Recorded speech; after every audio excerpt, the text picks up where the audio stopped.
My name is Adelaide Thornton. The last time my father looked me in the eye, he didn't call me his daughter. He called me a disgrace, loud enough for the entire courtroom to hear. The laughter that followed didn't come from strangers. It came from my own family. And in that moment, I understood. Blood means nothing when respect is denied.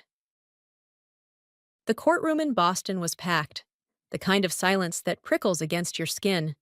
Cameras clicked from the press benches, every lens hungry for scandal. My father rose from his seat like a man taking center stage, his expensive suit tailored to perfection, his voice carrying the authority of someone used to owning every room he entered. He didn't bother with restraint. His words cracked like a whip. I was nothing, an embarrassment, a waste. The smirk on his lips turned into laughter that spread like a stain across the room. It wasn't strangers who joined in. It was blood. My brother leaned back, arms crossed, grinning as if he'd finally won a lifelong game. My mother lowered her gaze, her silence louder than any insult hurled at me. The sound of those chuckles, sharp, careless, echoed off the paneled walls. I stood still, forcing my shoulders not to tremble, my hands clasped tight to keep from betraying even the smallest flinch. The judge tapped the gavel for order, but order had already been broken.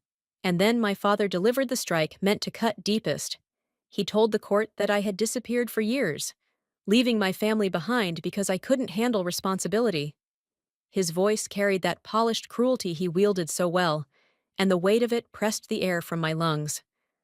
Whispers spread through the gallery, heads nodding in agreement with him.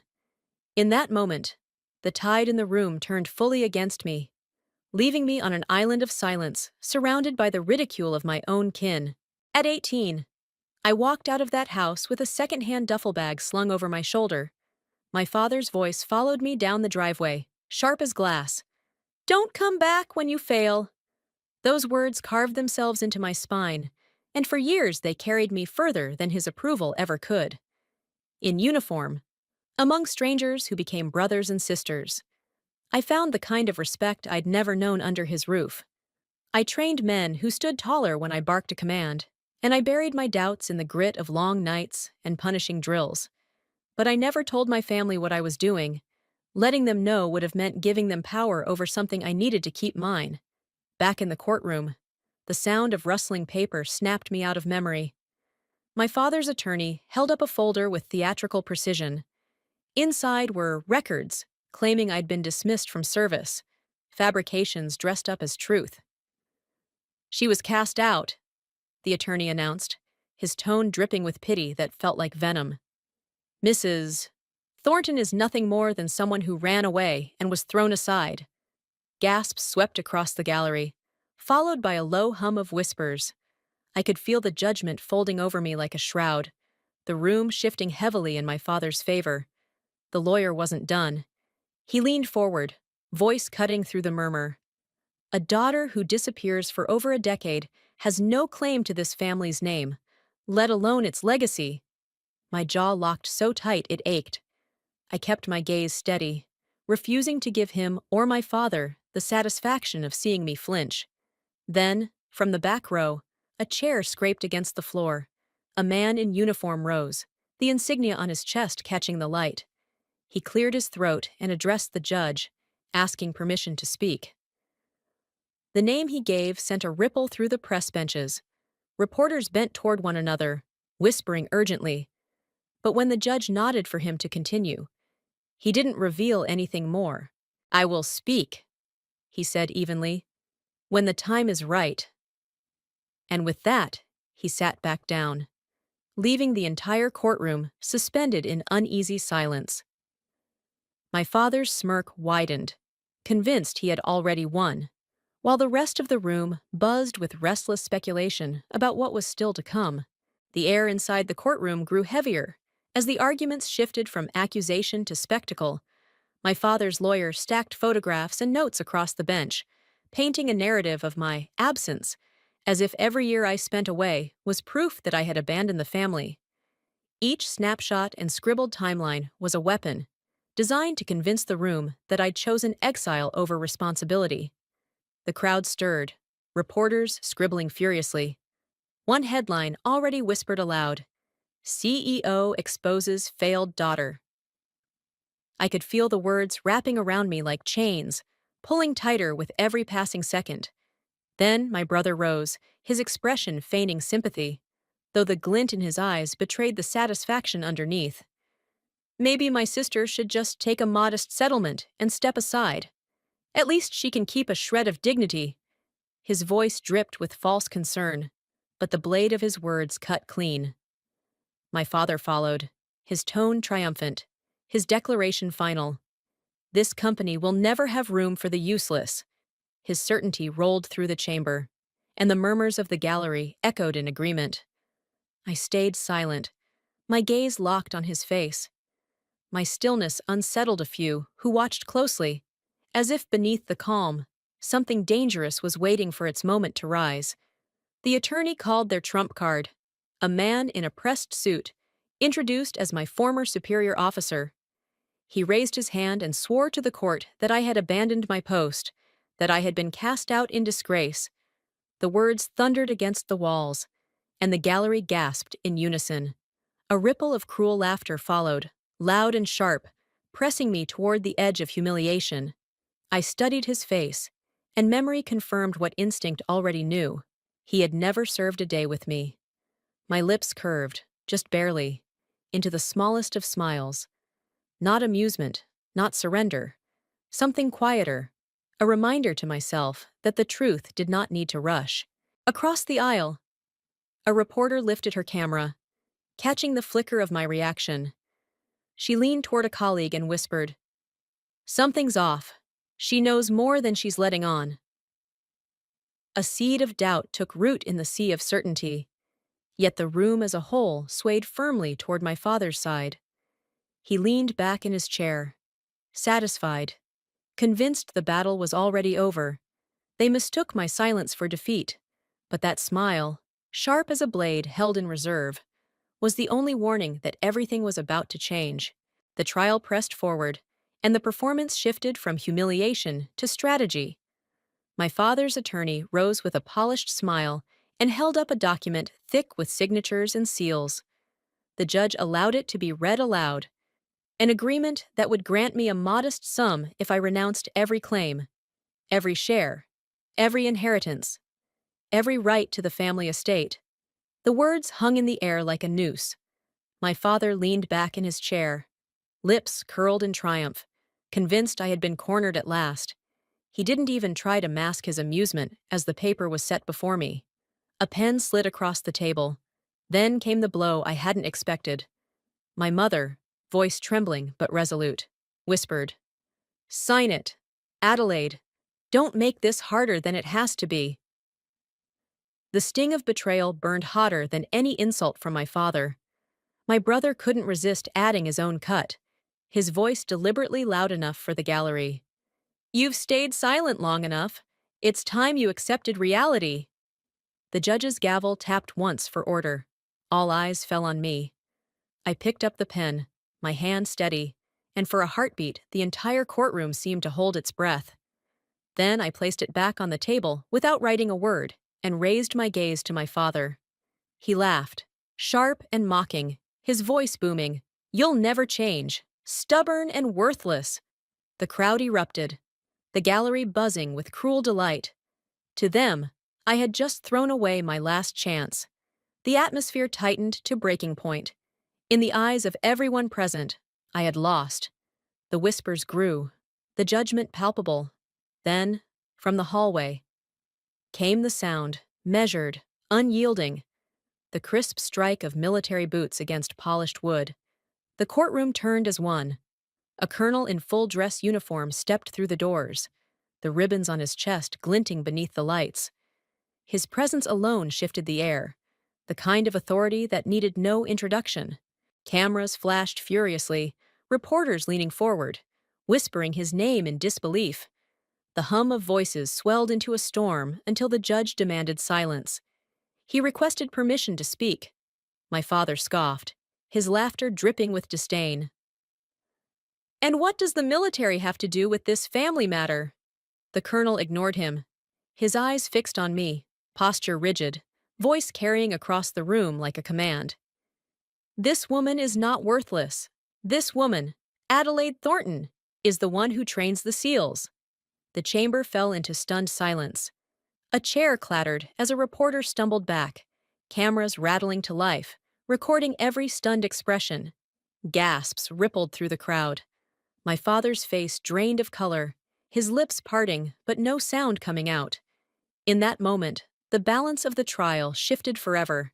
For a heartbeat, the courtroom was carved into silence. Every whisper died, every shuffle of paper stilled. Only a few hushed voices broke through.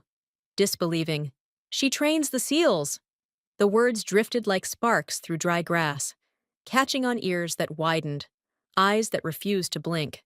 My father's mask cracked. His composure, so carefully tailored to match his suit, faltered as his lips trembled. The, this, this can't be true, he stammered. The same man who moments before had boomed his certainty like gospel, now shrinking under the weight of doubt. I did not move toward him. I did not need to. I stood rooted in my place, my voice cutting through the heavy air, steady as steel. Respect isn't inherited. It's earned. The words struck harder than any rebuttal, not shouted, not embellished, but delivered with the calm of someone who had carried them for decades. My father recoiled as though they had drawn blood. And then, a sound that froze the room. The synchronized motion of boots on marble. From the back of the chamber, a small group of men rose. They wore the quiet authority of those trained to move unseen. Yet when they stood, the entire court felt their presence. Navy SEALs, faces hardened by service, eyes unwavering, lifted their hands in a crisp salute directed at me. Gasps rippled across the room. Reporters scrambled, cameras flashing wildly. The gavel banged for order, but even the judge couldn't drown out the sheer gravity of the gesture. My father's breath hitched, his knuckles white around the edge of the table, as though gripping it could keep him upright. The contrast between us was almost cruel in its clarity. Him in his $1,000 suit, the sweat beading at his temples, the tremor in his voice. Me in a plain dark suit, shoulders squared, head high, steadier than I had ever been in his presence. I met his eyes and held them, refusing to look away. For the first time, he did. He looked down, breaking the stare, his authority draining like sand through his fingers. The room that once mocked me now leaned toward me, as though the tide itself had shifted. The colonel's words still hung in the air, undeniable. The salute of the SEALs sealed it. My father had built his empire on money and intimidation, but in this space, where respect mattered more than wealth, his power evaporated. The silence that followed was different from the one before. This was not the silence of scorn or ridicule. This was the silence of recognition. And it was mine. The judge's gavel struck like a hammer against stone, a sound that cut through the chaos in the room. "Order!" he commanded, his voice resonant, carrying the weight of finality. The tension had been building all afternoon, a storm gathering above us, and now it was about to break. The colonel's declaration still echoed in every corner of the courtroom, but the judge was not one to rely on words alone. "Clerks," he said firmly, "retrieve the records." His command was met with swift footsteps. Within minutes, sealed folders were brought in, stamped with insignias that carried more authority than any fortune ever could. The judge opened the files slowly, deliberately. The rustle of thick paper sounded louder than the murmurs from the gallery. Every page he turned revealed details that could not be disputed. My years of service, my assignments, my clearance levels, the very training programs I had overseen. The titles leapt from the documents like a verdict: instructor, specialist, tactical advisor, and stamped at the bottom of each report, the unmistakable insignia of the Navy. When he finally looked up, his gaze landed squarely on my father's attorney. "These records are authentic. They confirm every detail Colonel Winters has testified to." His tone cut like a blade. "This court finds no credibility in the claims previously presented." The attorney's face flushed, his carefully rehearsed confidence unraveling into panic. "Your Honor, if I may—" "You may not," The judge interrupted, slamming the gavel once more. The sound reverberated like a gunshot, silencing any protest. The so-called witness, the man who had strutted in with fabricated tales of being my superior, was called back. He hesitated, his shoulders stiff, his eyes darting like a trapped animal. Under questioning, his lies fell apart almost immediately. Dates didn't align, names he cited didn't exist, and the jargon he used was sloppy, exposing him as someone who had never worn a uniform, let alone commanded troops. "Answer directly," the judge demanded. The man's mouth worked soundlessly, sweat pooling at his temples. A bailiff stepped forward. Within moments, the judge had dismissed him entirely, his testimony stricken from the record. The witness was escorted out in disgrace. His shoulders slumped, his eyes avoiding the cameras that followed his every step. And then the final blow. The stack of documents my father had paraded earlier, emails, reports, so-called evaluations, were examined line by line. The signatures didn't match. The formatting was inconsistent. The seals crudely forged. The forgeries were exposed as the flimsy counterfeits they were. "This court will not tolerate fraudulent evidence," the judge declared, his voice ringing with authority.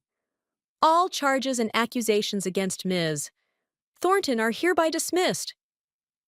The gallery erupted. Some gasped. Others whispered furiously to their neighbors. But the cameras didn't swing to me. They turned, almost as one, to my father. Reporters surged forward, flashes illuminating his face, capturing every detail of his downfall. He sat rigid, pale as marble, his jaw clenched, his hand gripping the arm of his chair as though the wood could anchor him to dignity. But there was no dignity left to hold on to. His empire, built on intimidation, manipulation, and wealth, had just been stripped bare. In that moment, he wasn't a CEO, not a patriarch, not even the man who had mocked me hours earlier. He was simply a figure caught in the spotlight, revealed for what he truly was. Small, fragile, and powerless. Beside him, my brother shifted uncomfortably. The smug grin he had worn so confidently earlier was gone. He leaned toward the attorney, whispered something sharp, then slid out of his chair. He gathered his things quickly, his shoulders hunched, as though he could fold himself out of the story. Without a glance back, he slunk toward the exit, unwilling to share the glare of the cameras with a father brought low. My mother stayed. She pressed both hands to her face, her shoulders trembling as sobs finally broke free. She didn't look at me, nor did she reach for my father. Her grief wasn't for truth or justice. It was for the ruin of the image she had clung to all these years. She mourned the collapse of the illusion, not the reality that had crushed me for decades. And I didn't move. I sat in silence, my hands folded in my lap, my expression unchanged. No smile, no tears, no grand display for the press. I didn't need to shout my triumph. I didn't need to rub salt in wounds that were already bleeding. The truth itself was enough. The cameras eventually swung back to me, but I refused to meet them. I wasn't there for their headlines. I was there for something much older, something far heavier. The respect I had carried in secret all my life, now brought into the open. Then came the final cut, the twist that hollowed the room into silence. A reporter pushed through the crowd, microphone raised. "Mr. Thornton," she called, her voice clear. "Do you have anything to say about your daughter now?" The courtroom froze. The question hung in the air like a guillotine. Every head turned toward him, every camera trained on his face. For the first time in my life, my father had no words. His mouth opened, then closed again. His eyes flickered down to the table. Away from me. Away from the world. He lowered his head, shoulders sagging, the weight of silence crushing him more than any sentence could. And in that silence, deafening, absolute, his empire collapsed. Not with fury, not with fire, but with the simple, unshakable truth that he had nothing left to say. The trial was over, yet the chamber still pulsed with restless whispers and the frantic clicking of cameras. I rose from my seat, my movements unhurried, the air around me charged with a quiet finality. Every step toward the exit felt deliberate, the heavy tension lifting as though the walls themselves acknowledged the shift in power. Before I could reach the doors, Colonel Winters stepped forward. He halted in front of me, his presence commanding yet reverent, and offered a solemn salute. His head bowed, his gesture sharp and unmistakable. The gallery froze. For a heartbeat, the room was hushed, breathless. Then, as if carried by an unseen current, people began to rise, first a handful, then more, until a wave of silent respect filled the chamber. A reporter broke the stillness. "Do you have anything to say to your father?" I turned slightly, let a faint smile touch my lips, and answered, steady and calm. No words, only silence.